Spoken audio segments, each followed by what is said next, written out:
Hello and welcome to Talkin Baseball. We've got a special guest, a current free agent, and maybe there's some big news being announced. There isn't.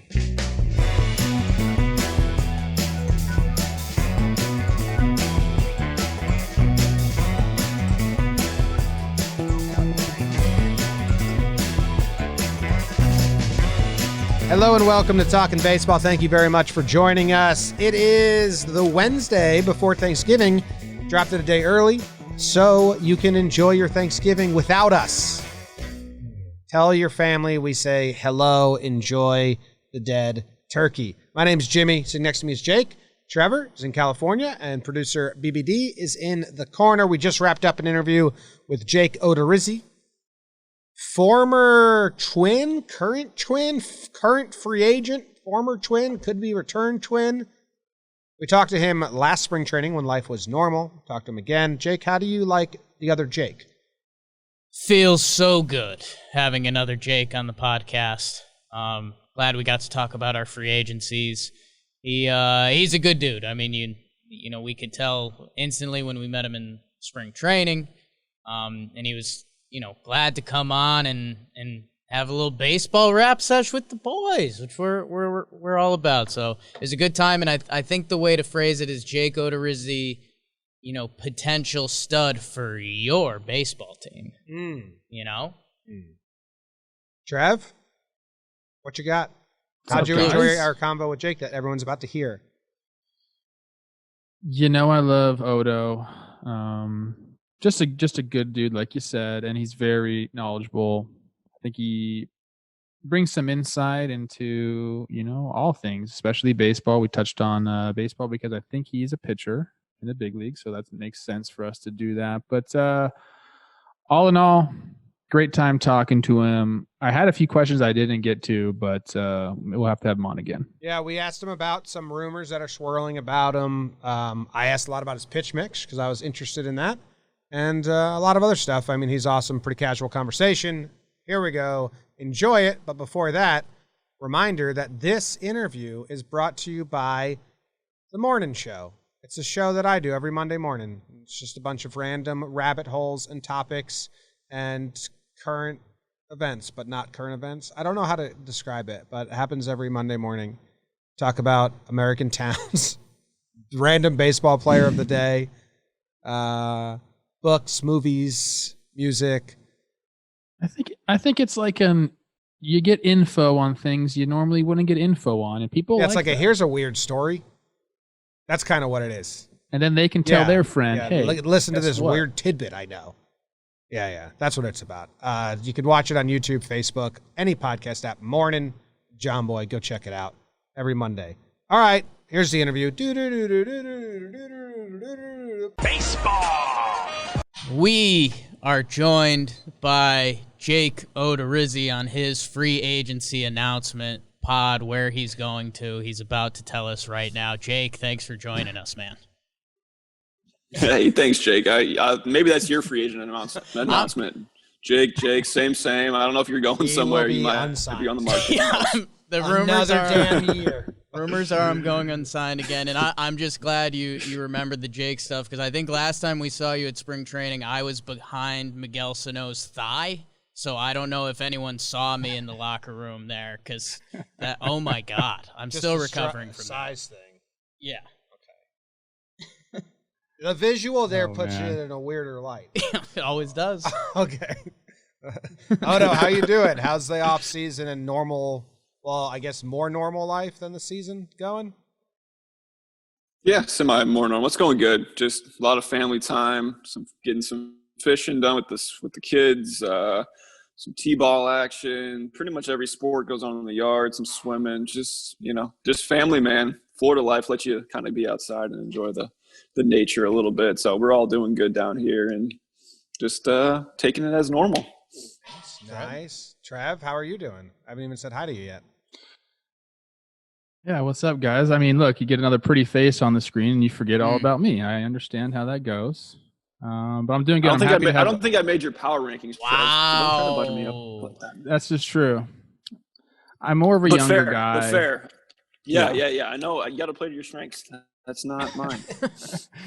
But I'm doing good. I'm excited to have Odo on. Obviously, ex teammates, one of the guys that love to talk baseball with. So we're gonna deep dive in some cool stuff today. Free agency, everything that goes along with it. So happy to be doing this in the morning, man.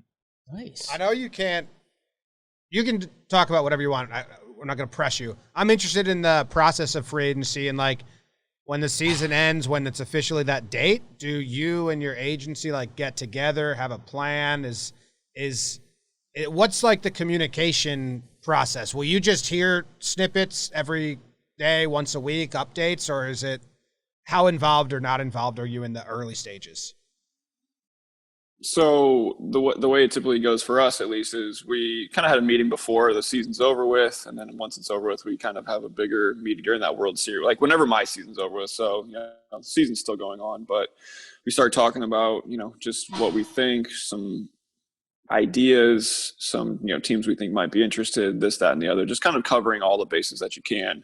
And then once the World Series is over with, there's that 5-day quiet period where you can't talk to, you can't offer dollars, and then you're officially a free agent. But so typically how it goes is, teams call with interest, and that's usually the starting point is interest. And, it's interest is a nice thing. Like, you need interest, you get the ball rolling, everything like that. So that's typically how it goes. You talk about, they talk to my agent and, see where I may or may not fit with them, what they, like about me, this, that, and the other. And then it's usually a little quiet period after that. They circle back, and that's how the whole process starts. So we've gotten, a few phone calls already of some interest and all that stuff, which was great. And typically when those calls happen, he calls me shortly after, fills me in on what's going on. I keep track of it on my little notes area and keep track of everything. Like, not like a whiteboard situation, but I like to keep notes of who's called, how many times, what was the discussion. And I like to be very involved in it. Like, this is my life. This is important to me, and I want to be as educated as possible. All right. After you sign, just send Trev those notes. Yeah. And he'll tell us the cool stuff and the not cool stuff, and we won't report any of it. Perfect. That is so you, though. Like, when I think about you as a person and a pitcher, you taking notes on who's called, how long the conversation went, how it went, like that is exactly, I feel like, how you approach pitching and just baseball in general. So like when you say that, I'm like, that makes perfect sense. Yeah, I mean, you have to try to be methodical about it. Like, it's your career, and like going back and looking at it, you can tell like the vibe of certain teams. You can see where it's like they switch, like, oh, the last time they talked, it was this, and now maybe 2 or 3 free agents come off the board, which has kind of already happened this off season, and then you might see a shift in things. And it's nice to know, like, as a timeline to look back on and see, who's been in it from the get-go and what their levels are, that sort of things. And it's a fluid situation. I mean, you guys know how it goes. Like, free agency is such a roller coaster of one guy goes and then there's a huge trimmer effect, and it spreads throughout, and that's how typically it happens. So I like to be on top of things. I mean, you know how I am. It's important to me, and I think it should be as for everybody in this situation. You make it to this point, this could be, depending on your age, your only chance at a nice chunk of years, dollars, everything that comes with it. So I put my full effort. Dude, I love it. I mean, I would save it in like 10 years or whenever, then send it over, and we can do it like chronological order. Like, okay, this team reached out. Okay, Stroman accepted the qualifying offer. Okay, now this team reached out. Okay, Smiley got $11 million. Okay, now this team. It's that's probably like a really cool like thing that you get to see happen. That really only you and your agent get to see happen. Like every team's reaction to news and stuff. Yeah, the behind the scenes stuff is the interest. You see stuff on Twitter. It's like, oh, so and so. There was one about me the other day, and like it's weird to see it out there, and like it gets so many reactions from all over the place. And some of the stuff is, like I said, interest. It's like it's not like they said, okay, here's a contract, get back to it. It's like, oh, they're interested. My thing as just as a player, if you made to this point and you're looked down as a good free agent, theoretically all 30 teams should have interest. Like, if you're a quality major league player year in and year out, you should theoretically be able to make every team better. So interest doesn't cost anything. You just have, like, everybody should be interested. To what degree? That's where the dollars and the years and all that stuff start coming in, and like what makes sense for teams' payrolls. But interest. It's funny how it spikes interest. Like interest spikes interest online, and it spreads into articles and this, that, and the other, and it gets talked about. But that's it's important stuff. So if you're not in a major market or you haven't played in a big market team, a lot of teams or fans may not actually know your story or who you are or anything like that. So it's always good to be to have stuff out there. But it's been going good. You mentioned the roller coaster ride. A roller coaster ride can be a lot of fun. Sometimes they can be a bad time. Are you enjoying the ride so far? I mean, does that Smiley contract come out and that was a good day? I mean, how have you been kind of dealing with it so far? First off, I mean, I'm happy for Drew. Me and Trev played with Drew. Good for him. I mean, he's had a very interesting career. He's had some bad luck along the way, so to see him finally get a nice little payday is really great for him. It's hard to look at that stuff and take it for what it actually is, because each team is so different in what they have the ability to spend, how they view certain people. There's the analytics that go behind it. Some teams value, depending on how they rank guys, it's not I went on MLB.com and that's every team's rankings of top to bottom. Like, that's how we feel about people. It's to each their own. And like, that's the special part about 30 teams and 30 different opinions is one team might be at 11 million for Drew and maybe another team was at 5. So like, there's just a huge discrepancy between what teams think or what teams view when it comes to players. So I think the most money spent is good for everybody. So the more spent, the more for, the better for everybody else. But it's in a time where we've heard a lot about, contracts being maybe really thin with COVID and future spendings. They're off to a pretty good start with, a couple of qualifying offer guys, some early contracts for some lefties. So, the starting pitching market, I think, is always a competitive market no matter what the time is, because starting pitching is always, one of the most coveted things in baseball. You need like 7 starters. All right, so the latest rumor on you is 4 teams showing interest. We have the Giants, the Blue Jays, the Mets, and the Twins. Now, without naming a team, is any one of those teams kind of make you laugh and be like, huh, they are? I didn't know. Okay, no. cool. No, none of them. So, a big surprise.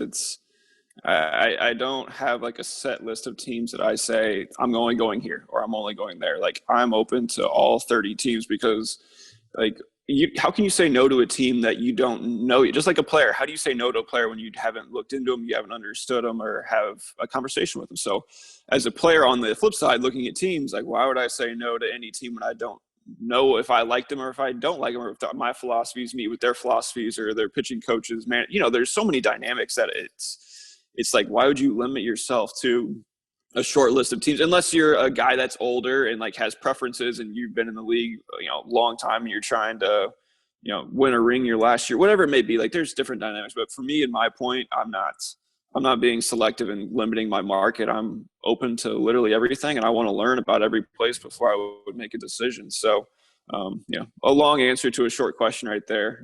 Just kind of my mindset when it comes to teams and everybody and this, that, and the other. But, nothing shocking in that report. Circling back to it. I can add a few teams to that.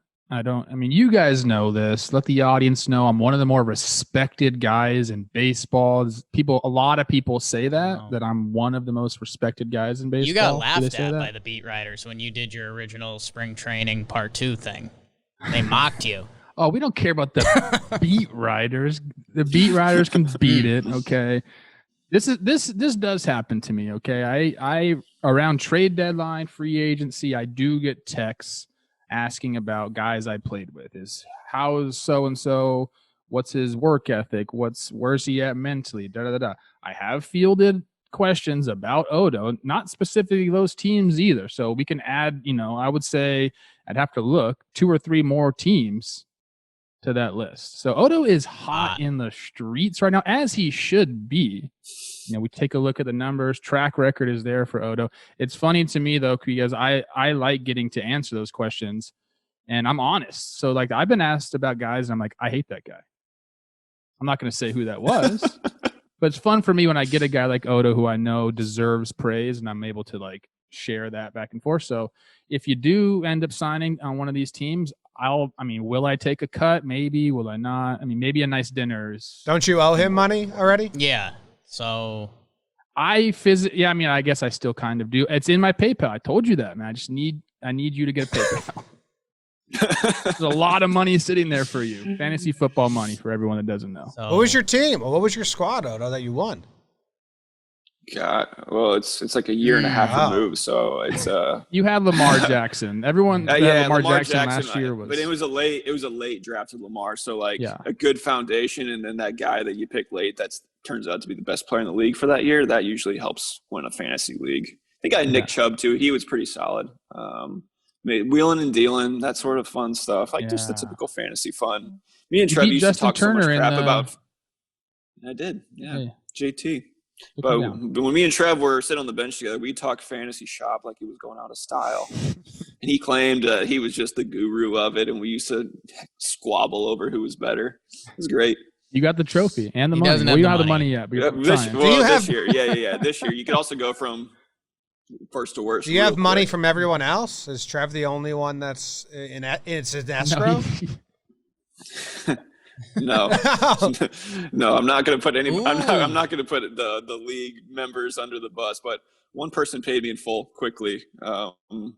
He knows who he is. There's some partials. You can say it. Eric Hosmer was the best. He paid right away. Got to give Hos a shout out. But yes, I mean, but I didn't want to put any shade on anybody else. I don't like to, don't want to play favorites. But yes, Hos took care of it quick. So that means Hosmer was the most mad. That's what that means. Like he was like, I don't want to think about this anymore. I'm pissed off and just need. He's also so rich that he's like, what? Just sneezed it your way. Found it in the couch. Yeah, right in the glove box. That's funny, man.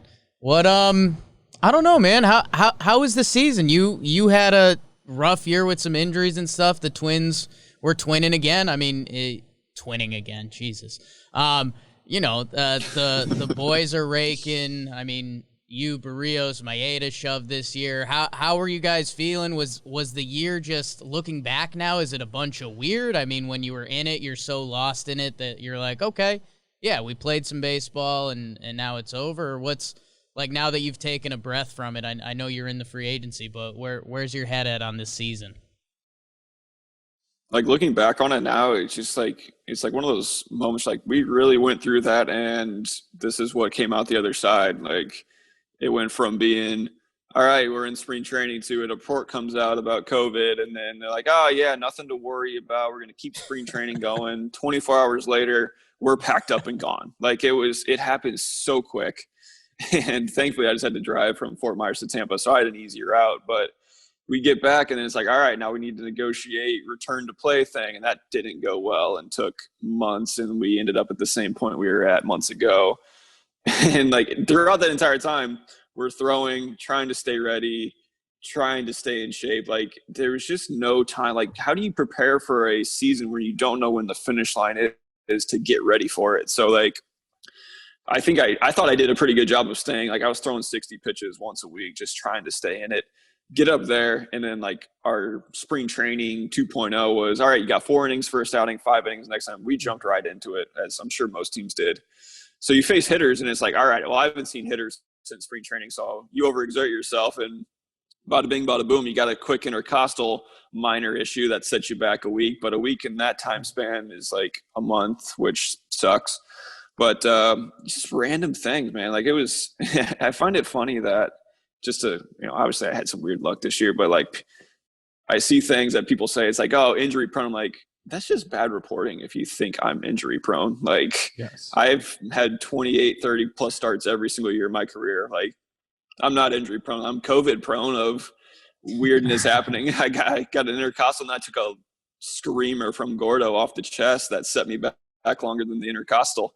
It happens, man. Like it's, oh, well, that's, I really can't do anything about it. I can put a glove up and do my best, but, miss that. And then, come back, feel good. And then against the White Sox, I'm like, all right, I'm pumped. Like we get to face the team we're neck and neck with in the division.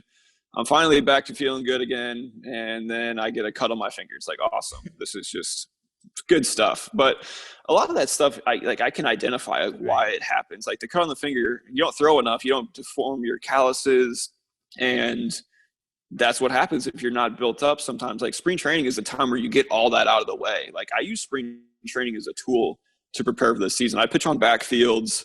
I go to work on stuff that I need to work on. I don't like to be seen in like minor league games, because I think anytime you're seen by professional hitters during spring training, scouts, everything, it gets documented.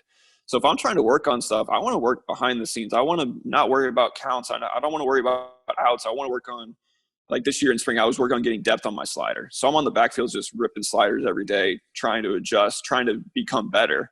And that's the place I like to work. And then to have that cut short, like I'm here ready for the season. I'm a week behind in the season. So it was just an odd thing. And like I said, it sucked because I like to be as prepared as possible and work on things. And I just didn't have that this year. And then the weirdness, the flukiness of line drives and a cut on the finger. Like, what can you do? But when I was out there healthy, my numbers analytically matched up with last year, which I think is the main thing to take away from that. Like I didn't lose velocity, like the dreaded, all right, you're going into free agency and your velocity is down. Like that's a huge red flag. Like that's, everybody says that. Like mine's not. Mine's the exact same. I've actually gained velocity in the last, year and a half, 2 years. So I'm on a different direction than typically what you hear going in that. And I take pride in that. And I think that's who I am. And that's who I'd be happy to talk to every team and explain, just as I'm doing to you guys, how I view things and why things happened this past year and how that's not me and not affecting me. Like I'm going to be the same guy I was in 19 coming into this next year. Can I go into a little bit of preparation? Because I'm curious about this. I had a buddy, Dylan Cousins. He was tweeting about how teams should have like a ex-minor league pitcher ready to throw live BP throughout the year to hitters. And I thought that was a great idea because, there's only so many live ABs you can get. And sometimes you need, standing in on the bullpen is not the same as going up there and facing a guy, not knowing what he's going to throw and taking a hack at him. Is that the same way for pitchers? Like, would you want to throw to live hitters instead of a bullpen day? Like, would you want to switch that? Or do you think pitchers are just more comfortable working on that without a hitter? Me personally, I would work on it without a hitter.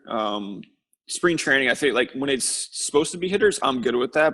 But like during the season, I would rather just throw a normal bullpen, working on what I want to work on or working on what I didn't like the past start. Like I would like to work on something that I didn't do as well as I wanted to that last start. So if it was like split command, I'm going to go out there and I'm going to throw fastball split and I'm going to really focus on that. Like my bullpens are short, like they're 20 pitches, give or take a few less, a few more, depending on the certain time. So I'm not really crushing it when it comes to that. I'm focusing on what I need to work on and then getting past that. And I'm going to get ready for my start. Like that's how I've approached it. That's how I've adjusted over time. When I was younger, I used to throw like 35, 40 pitches. And I'm like, all right, I want to throw more. And then like take the ball out of my hand and like, all right, let's end this thing. So, me personally, I'd like to just work on what I want to work on. I like having hitters stand in though. Like I just like having a visual of that of a body in there. And, so I'll have, Wes stand in there and like acting like he's a hitter and we'll go from there. The reason I asked that is because, with like spring training 2.0, there was a lot of inter squad games and a lot of live BP this year, more so than probably ever before. And there was a couple guys, like I think Donaldson came out and said, like, this is something that we should implement more. It's instant feedback for hitters and for pitchers. And I do think there's going to be a trend headed that way. So I'm curious to get like, a guy that's still in the game's take on that as far as like, do you think that can be helpful to players, like having that direct feedback as far as like a hitter in there being like, hey dude, like your slider, like I kind of saw it out of your hand, or maybe that one was really good. Like, do you take that into account a lot, or is it just whatever? So off of like what we did this year, I was doing that on my first outing, whatever. I was talking with the guys and like saying, all right, what do you see here? What do we see here? And like JD was a guy who was, gave me a lot of feedback. And when you have your own hitters who like, they see you all the time as a fielder, so they kind of know stuff and then they get in the box and it's a completely different thing. Like it's a nice thing to have that feedback. Absolutely. And it gives you little ticks of, all right, maybe this is a little bit better than I thought it was, or maybe this needs I thought that was good. Maybe it needs to be, maybe it wasn't as good as I thought it was. So the input is always welcomed. And that's like when I do in spring training, I go back to the backfields. It's usually our hitters. So like our minor league hitters, I'm facing them. So then I can go up there, I can talk with them in between my inning and say like, hey, what did you see here? Did you recognize the spin on the cutter more than you recognize the spin on the slider? Did you pick up a split, or which pitches were tough for you to pick up? Which did you see well? That sort of thing. So that's what I enjoy doing, because that's the feedback you need, is the hitter feedback. Like if you're throwing bullpens, you're like, oh man, that was nasty, or oh, that pitch sucked. It's like that could be a swing and a miss any day of the week. You're more hard on yourself when there's no hitter in there. So it's good to get that feedback. So it's good. I think it's the minor league thing. Like facing your own team, like your big league team, is I'm not a big fan of it, just because you let one run away from you and you pop Nelson Cruz on the wrist and you're hated by like, you're not hated, but you know what I mean? Like you're the guy that crushed Nelson's wrist and he's out 2 weeks because of you. Like I think that's always the fear of inter-squad games, is players hurting their own players, and it's always pitchers doing when it. JD was giving you feedback, was there any shit talking there? Because his numbers against you are kind of flashy throughout history. Yeah, so we've got plenty of history against each other. It's usually one of about three the true outcomes. It's either a home run, a punch out, or a walk. I think I've given up one single to him in my career, which was a shift beater on top of that. So, yeah, we've known each other well. So I was like messing with him. I threw him like a 65-mile-an-hour curveball, just like really slow it down and see it. And it's funny because he gave me good feedback on that. He's like, you throwing that at such a slower rate gives you a 30-mile-an-hour difference between that and a fastball. Like that is, as a hitter, that resets everything, and it's hard to hit. It looks so good. You want to keep jumping at it. And that's one thing, is like, you should implement that more in your game by, taking 10 miles an hour off your curveball, like Greinke does, Darvish. Like a lot of guys kind of do it now not for the most part, but a select few do it, and they have good success with it. So it's funny, like me messing with that and him reacting like, hey, that was really good. Like just me kind of, screwing around with him, and he liked it. And that's the stuff you don't get by just, throwing to a bullpen. Are we seeing that 2021? Are we seeing the EFIS from you? I don't know. Maybe not. Just depends. You got to pick the right spots. You got to do your thing. Like I model my whole pitching model, like as I've gotten older and like into successful big league career, like I model myself after Greinke. I'm like, oh yes, Greinke is a type of guy that like body matches well with me, stuff kind of similar. He had more electric stuff in his prime than me, but like he's the type of guy that is, I've always tried to see what he's doing, and I can replicate a lot of that stuff. He does it at an extremely high level, but yeah, I mean, I'm always trying to get better. I'm always trying to work on something. Yeah, I mean, do you look at the Baseball Savants like pitch mix by season for you? I was looking at it earlier today. No, I haven't. It's crazy because sometimes this is wrong, so you correct me if it's wrong. It looks like that from 13 to 16, you were building up your sinker more and more every year, and then you just completely scratched it. And then it says you're building up your slider to 18, and then in 19, you completely scratch it. Do you scratch pitches a lot, or are they just changing? No, they're not scratched. They're tweaked. Like the sinker is such a weird term. Like everyone just categorizes a two-seam as a sinker. Like my two-seam doesn't like sink. It has more arm side run, but it still has carry to it. So it's not a sinker, but it'll get classified as a sinker because of that. Like if I throw a soft cutter, like I'm trying to shape it in there more, it'll get categorized as a slider, or vice versa. A hard slider would be a cutter. So it's weird. I think some of it's just, they look at maybe just like your release at your hand, and then whatever the speed is, they'll say, okay, that was this, that was that, whatever it may be. But I don't think I've ever been known. Like when I got traded to Tampa, they explained to me why they traded for me, because they liked that I had the rise ball effect. Like before the rise ball effect was a thing, pitching up in the zone. You do. I did that in Kansas City, and they were like, they gave me a little pushback about it. Like they wanted me to pitch more down in the zone, and I was having success doing what I do now, but back then. So I kind of stood my ground a little bit and said, look, this is what makes me successful. If I run into, getting clobbered every single time out there, then yeah, I'll try to focus more down in the zone, but there's something to this.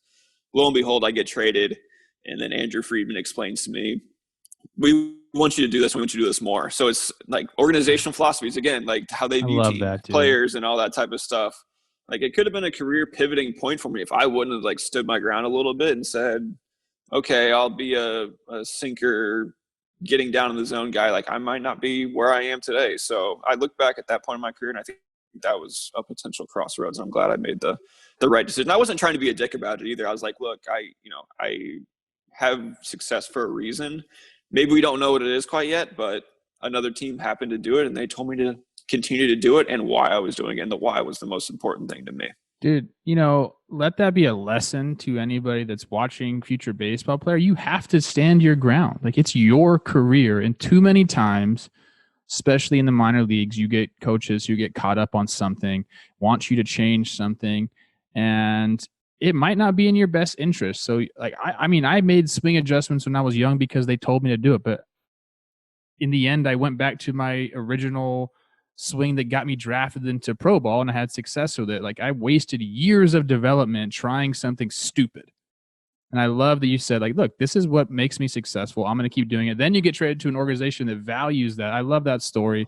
And more people need to stand their ground because there is a lot of information out there that like, look, it's not cookie cutter. Whatever works for you works for you. And that is hopefully we get away from that more and more as we cut down the minor league levels, those 6-7 levels and having to deal with 6-7 different types of coaching staffs telling you different things is not the way to do it. So I'm happy you stood your ground because look, here you are now, established pitcher in the big leagues, second time through free agency. It's awesome, man. And you do have the invisible. That's what we used to call it. He's just trying not to pay you, I think. I think he's just trying to taste you more and more to not give you that fantasy football money. I have it, right? I will send it on air right now if he gets a freaking PayPal. I don't want it in there. It's tempting for me to spend it. It says over the course of your career, you've thrown all these pitches. Four-seamer. Going to go ahead and say that's a yes. Yep. Split finger. Yes. Yep. Slider. Cutter. Yep. Now, would you say it's just a slower slider? Or yes. A cutter? No. So that was like something I didn't get to really showcase this year. I've added that, like the cutter slider separation. And that's what I worked on all off season, this past off season, coming into this season. And obviously it was cut short, but I worked on separating cutter with slider. So I took miles off the slider and added to the cutter. So two distinctly different shapes and something to showcase for next year and something that's, didn't get visualized by a lot of teams just because of the circumstances this year, but just a little nugget for throw another year on team. the contract. Curve. There you go. But the curve's always been very minimal usage, it looks like, but you've always thrown it. Yes, it's always been minimal at certain games. Like this is, what was it? In 18, I think, 19 against the Astros in Houston, mind you. I threw it like 25 times, which was a ridiculous high. And then I faced them 5 days later, and I threw it 2 times against them. So it was a back-to-back start, and I knew it was going to be important to do something that I normally don't do. So we did it there, had success. Abandoned it at our place, had even more success. Awesome. It's cool. That is a Granky type thing to do. Sinker, two-seamer? Two-seam, yeah. So did you, because at one point it says in 16, you threw your sinker 30% and your four-seamer 31%. So were you building up both, or is that just they're miscalculated? No, I think there's certain points where I throw it for effect, and like when I have the top of the zone working and I throw a two-seamer, it's going to run even more into a righty. So if it starts at the top middle, it's going to take off in on their hands more so. So if I've, pounded somebody away, or stuck four-seamers up and away, I'm going to start it at that same point, but it's going to two-seam. It's going to run arm side in, so they're going to go out for it, but it's going to come in. You're going to get jammed. You're going to, do something different. So there's points in, certain hitters that it's more valuable to than, sticking with just four-seamers. But I don't know about the 30-30 split mix. That's a high number. But and then it says could be four seams with a run too. You never know. It says change up that you scrapped as soon as you got to Tampa. Yeah. So I could never throw a change up throughout my entire minor league career. I played around with every grip, and they're like, "Oh, just throw like a fastball." And I throw it, and it'd be like 4 miles an hour slower than my fastball. Like, this is pointless. Like, this sucks.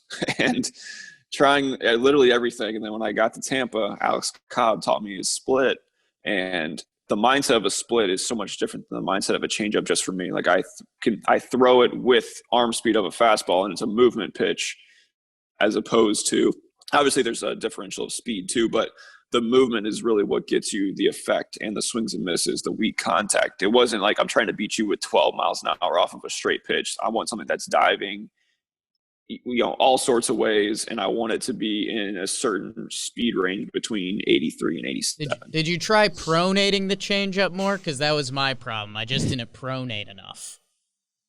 I felt like if I pronated it, I was going to throw it in the dugout. So I gave it a whirl a couple of times, but like I couldn't get the old the Devin Williams, the gyro spinning changeup. All right, I need you to throw like a knuckleball. We need to add just one, just so it's on your page, and be like, damn, this dude threw every pitch over the course of his career. Yeah, I'm looking at all the other pitches you haven't thrown: knuckleball, forkball, screwball. But I think in the 70s, they just threw really slow two-seamers and called them screwballs. Yeah, or the super pronated changeup, just like Jake was alluding to, like that screwball all day. Oh yeah. Look, gosh. what's that? Oh, an ephus. Ephus is on the list, so one for next year. Yeah, I ephus is coming. We talked about that. Can tack another one, but yeah, like I'm not afraid to experiment with pitches, and I'm not afraid to, if it works, like keep working on it. I think that's what, guys sometimes are set in their ways, and how do you know if you can get better by trying something new? Do you call your own pitches a lot? With such a repertoire and kind of a changing repertoire?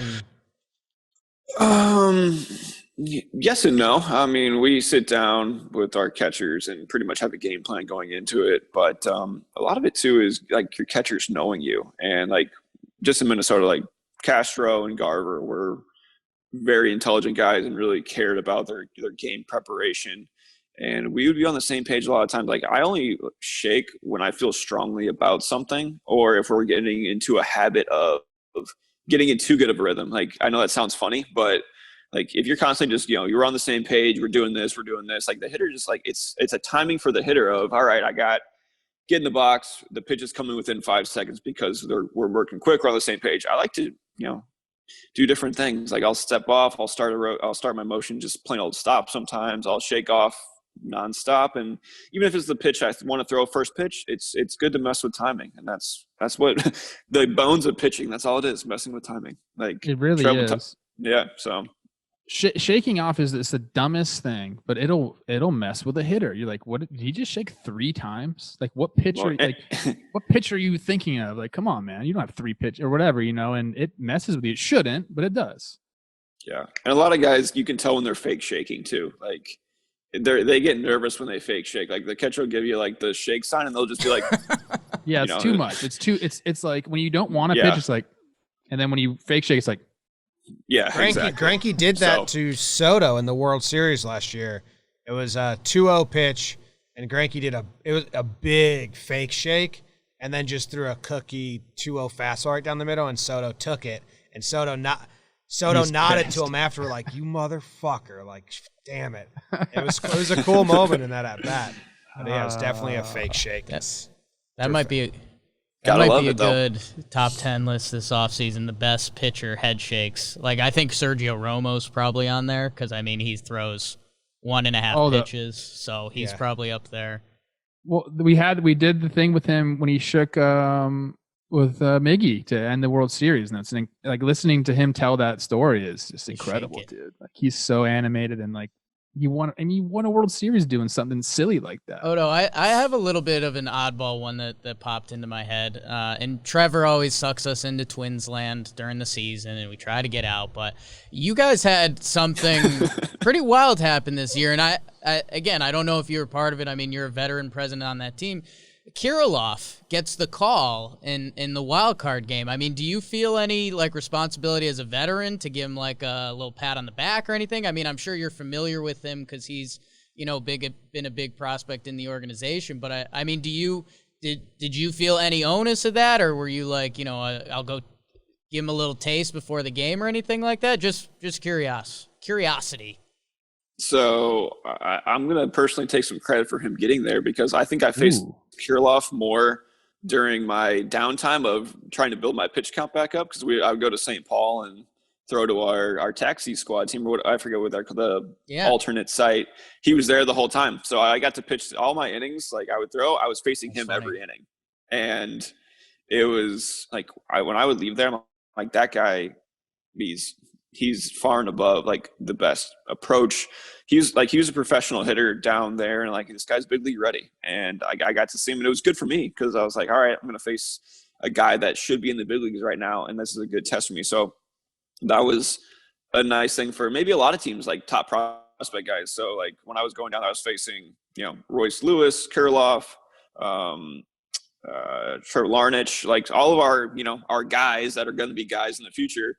They get to see, big league pitching. I get to see really upper level, minor league, major league talent. So, so I feel like I got to get a nice introduction of what it's going to be like potentially. But so when he came up, it was a surprise to all of us because we had no idea. Like it was just like the roster was out and he was on. And we're like, whoa, like you're a special talent. Like if you're added for your debut in the playoffs. So naturally, when he came, he was in the locker room. I walked by, smacked him right on the tush, and like, "Hey, man, congratulations! This is well deserved, and I'm glad to see you here. And you're gonna do great." I mean, I might have had a couple of explicits mixed in there too, like for him, just to pump him up a little bit. But yeah, he was pretty special, man. And I think he's gonna have a really nice career. I'm gonna throw a bone to my fellow co-hosts here because I know they're probably thinking about it, or if they're not, they're gonna want to know the answer. We've both been a part of the Twins organization now. We both know there's a history against the Yankees in the playoffs specifically. Oh, like what's the deal? Like I've tried to answer this question. I say every year, like it's a new team, so who cares about the past? But clearly there's something going on. Not to be a jerk, and you might be going back to the Twins. Just a history in the playoffs. Don't discount other teams. No, I'm saying in the regular season is pretty bad too, but specifically in the playoffs, yes, the Yankees. And you might be going back there, so I don't know if you want to get too much into this, but what do the Twins have to do? Like what's the deal with that? Is it really something, or do you think it's just like almost like a coincidence that it's just been the Yankees so much?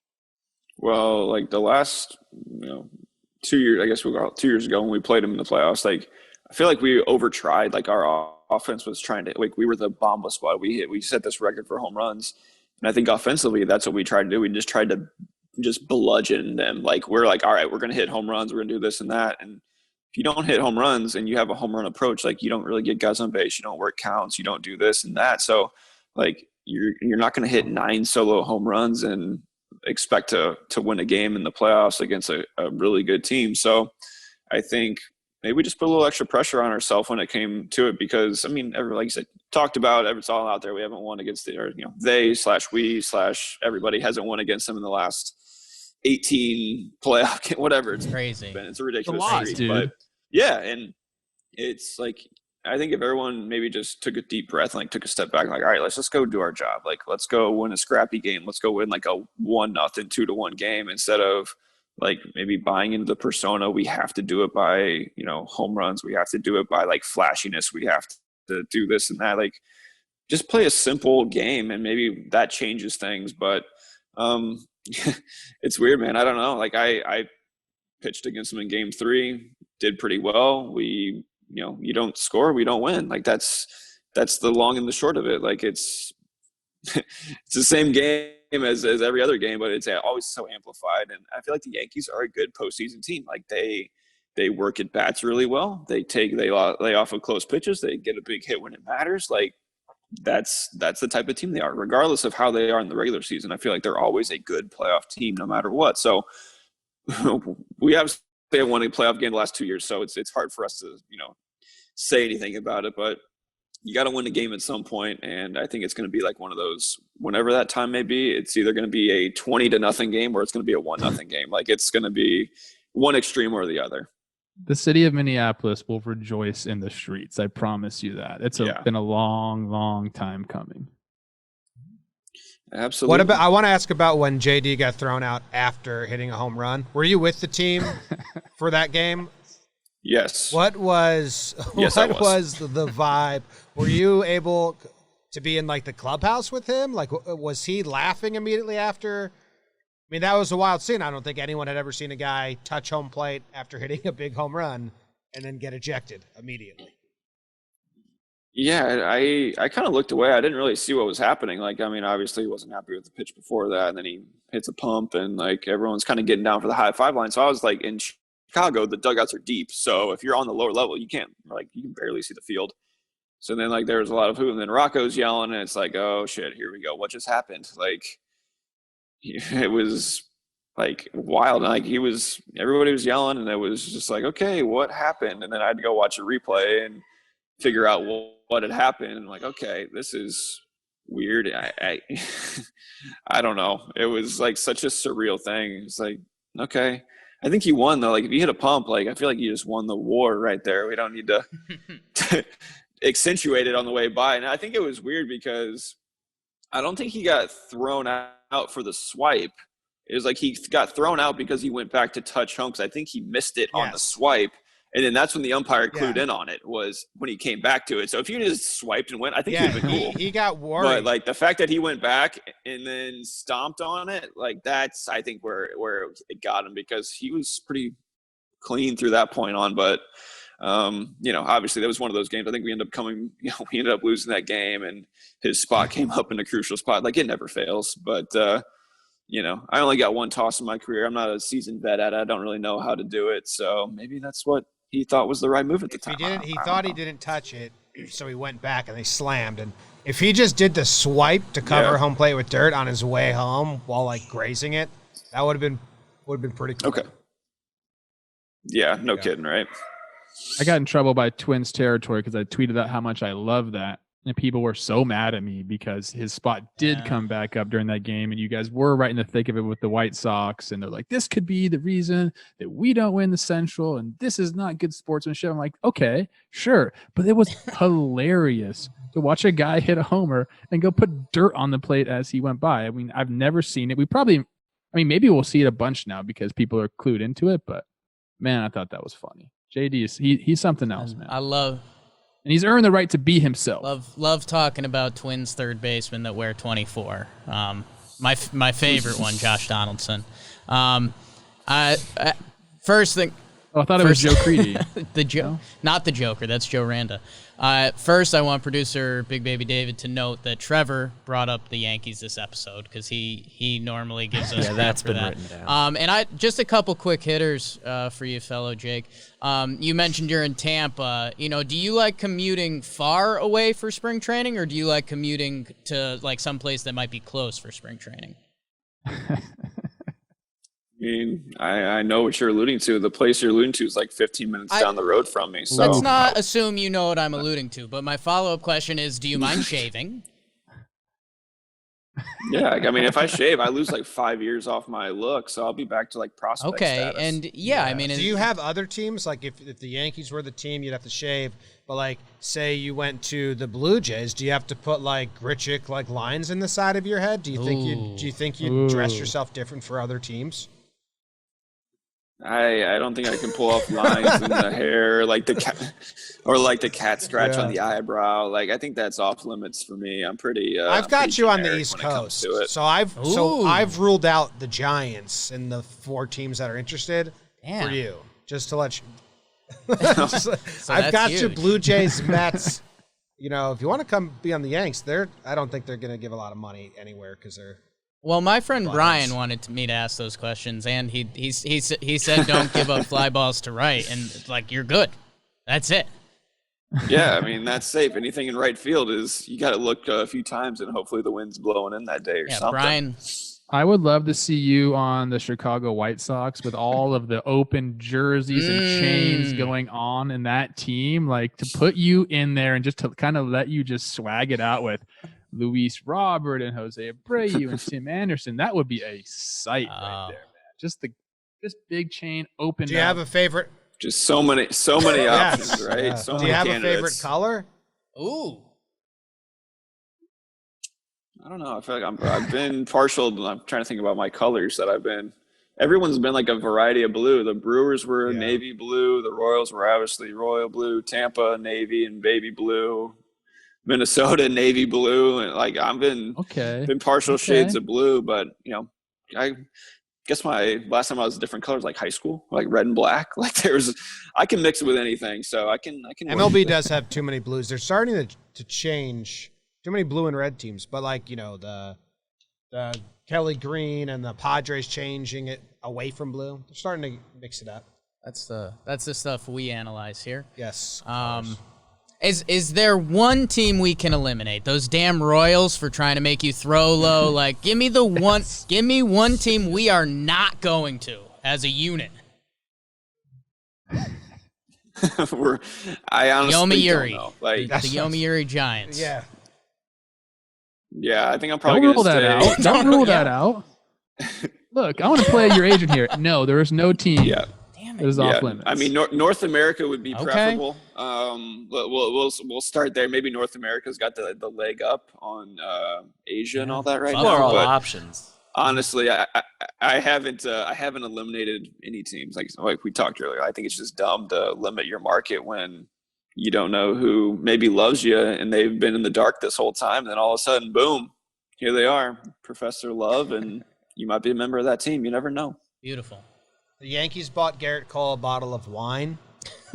Ooh. And what kind of did. presents What can would be we your get item? other teams to send you that would push you over? Also 300 plus. That's not the mil, point, but Trev. That We're trying to helped. get Odo gifts. What Yeah. would you like teams to send you in the swag true. bag? What interests do you have?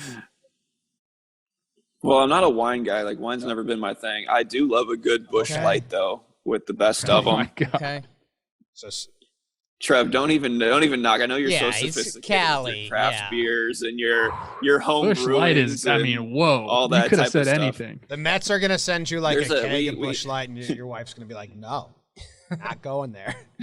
Grew up in the St. Louis area, so Busch products were a high. It's high on the list of the likes back from my roots. But yeah, I mean, I'm open to anything. I'm a simple guy. You like Yeah. gifts. Everybody likes Everyone gifts. likes gifts. Fishing Yes. rod. Okay. Jake's yet to get one. It's the Fingers waiting crossed for this it. Christmas. This free agency has sucked for me.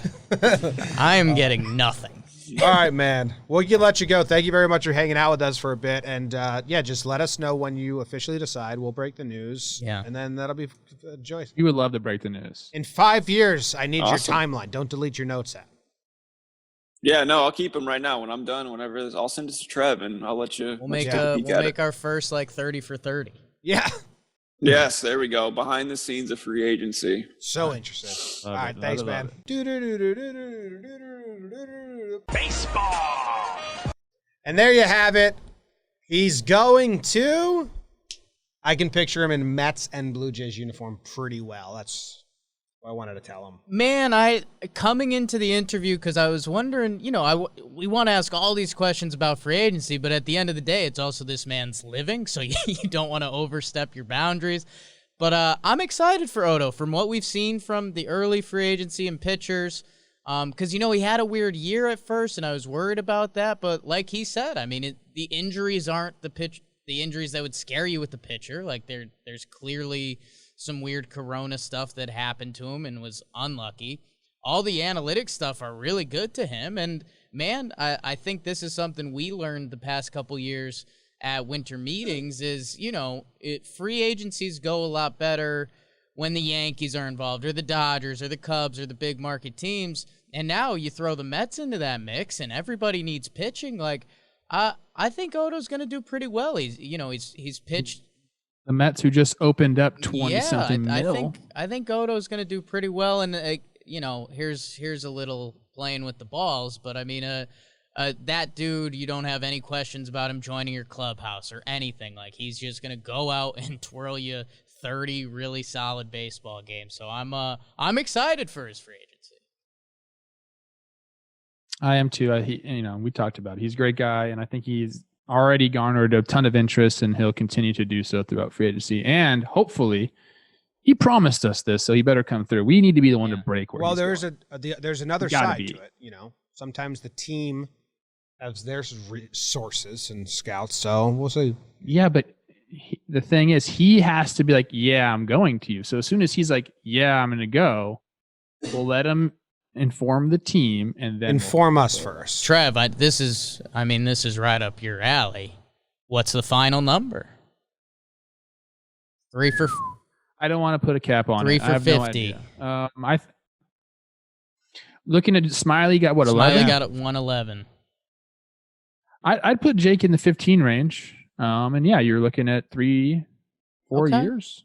It's and again, I don't want to put a cap on it, and we don't know how this free agency is going to work. It's been a weird last couple of years, but he's worth every penny because not only does he bring what he does on the field, but he makes other people better too. Like he can teach a young guy how to be successful in the big leagues, and you can't overstate how important that is.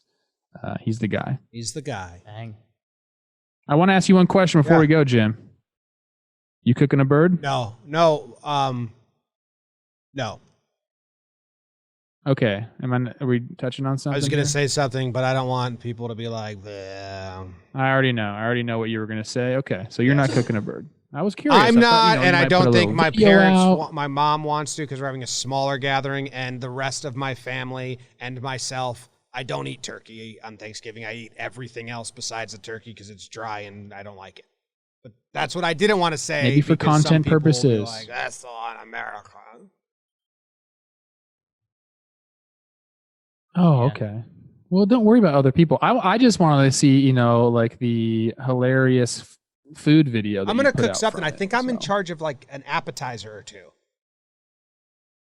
So I'll be cooking something. Maybe I'll make a video on it. Last question. You put Reese's peanut butter cup in between 2 Oreo pieces. How was that? It tasted exactly like what it would taste like. It was pretty good. So I've been pissed off. I can't even look at the picture anymore because someone said you should have taken 2 Oreos and split 2 Oreos and then took the white part on both sides. So it was Oreo filling, Reese's filling, Oreo. And I can't even look at the picture without like deep regret that that's not what I did. I thought the exact same thing, Jim. So I actually that tweet still, I'm getting action on it, and I just can't look at it now. I fucked it up. But I did have people there. The cooking game's funny because like I get homemade Reese's cups sent to me a lot. Like I made your recipe, and then when I did the Crunch Wrap Supreme, I got like 10 that night. It was like, we made it. It's like wild. Funny. So last night I got one, and this dude is on Instagram. He must have been high as well or something. He's like, I did this last night. And it was an Oreo on top, a Reese's in the middle, and then a Ritz cracker on the bottom. And I was like, how did that play? And then he gave me like a deep salty and sweet. I mean, I get it. Yeah, he gave me an answer. He was like, it kind of like lubricated it a little bit, like it was good. It was like, this is a weird world of people sending me food stuff. I love it, baby. It is fun. I love Twitter. I like getting people's responses. The responses to that. I think I retweeted it. Just like, drop the recipe king. It's got me really good. That's good. That's good. Got me really good. Send us a picture of your bird, Trev, on Thanksgiving. Look, I'll be honest with you. I'm doing a Whole Foods order here. We're doing a Whole Foods thing. Yeah, because like we don't want everyone in the kitchen. So we're doing it outside. So it comes almost, you have to cook it, but you don't have to prep it. So it's a weird year. I wasn't talking food at all when I said send me a picture of your bird. Yeah. You probably have one. I probably sent one to you before. All right. RV times. RV times. Happy Thanksgiving. Enjoy yourselves. Oh, big reminder. Go take everyone's phone and subscribe. Thanksgiving. Go around Thanksgiving. Oh, yeah. Thanksgiving. Have them do it with their hands. Don't be passing phones and stuff. This is just like a game. Everyone, quick game. And my God, everyone open your phones. Open your phones. You have to say that. Go to your podcast. He's rounding third. There he goes. See ya. And then have everyone in the family subscribes at once. It's a big family event. See you guys. Thanks. Really appreciate it. And Christopher Columbus, you suck. You stink. Dang.